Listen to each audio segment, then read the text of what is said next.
This is just a sample of the audiobook. To get the complete audiobook, access the link posted in the first comment. After a recent talk I gave on the history of diamond production in Angola, an audience member posed the following questions. Have you ever purchased a diamond? And would you ever purchase an African diamond, knowing what you know now? The answer to the first question was easy. Yes, I have purchased a diamond. Before addressing the second question, though, I paused before responding. Actually, I haven't had the occasion to buy one since learning what I've learned. After the audience both moaned and chuckled in response to my equivocation, they prodded me to answer more decidedly. After further deliberation, I finally replied, yes, I suppose I would.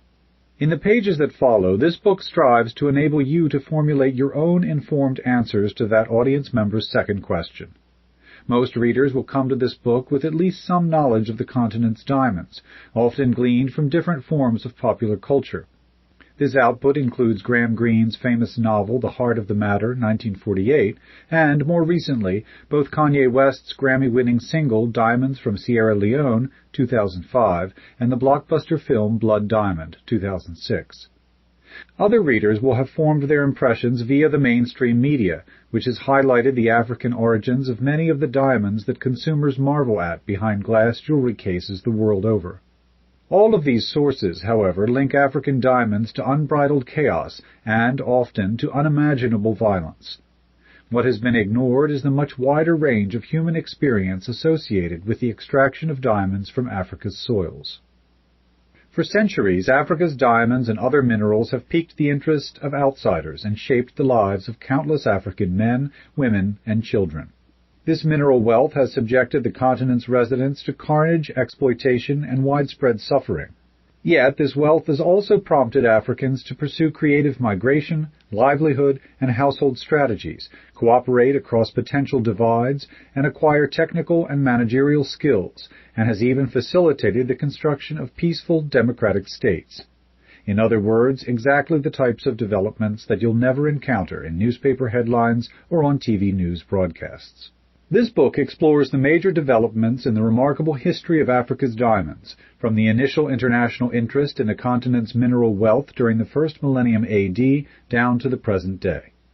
This narrative includes the discovery of diamonds in South Africa in 1867, which ushered in an era of unprecedented greed manifested in exploitative mining operations.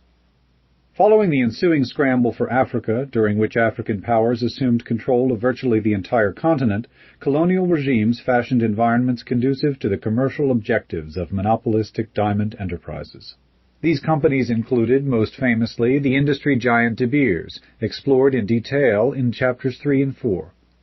In the aftermath of the birth of independent Africa states, beginning at the end of the 1950s, both rapacious and more responsible regimes joined De Beers and other multinational corporations to oversee mining activity on the continent. Beyond examinations of these commercial entities, the book also considers the stories of Africans who have been involved with the continent's diamonds over the centuries. These individuals include artisanal miners, company mine workers, and the women who supported them, the headmen who often furnished these laborers, armed rebels, mining executives, and premiers of mineral-rich states.